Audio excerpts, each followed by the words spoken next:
Hi, Marty with SumnerOne Service. Today we're going to talk about changing default settings on your HP equipment. Today we're going to show you how to change fax report settings for getting a confirmation report when you send a fax.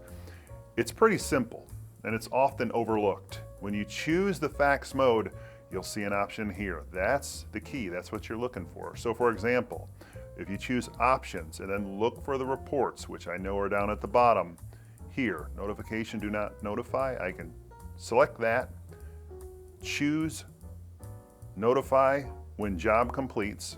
In this case, I'll include the thumbnail. Select done, hide these options. Now you just touch save.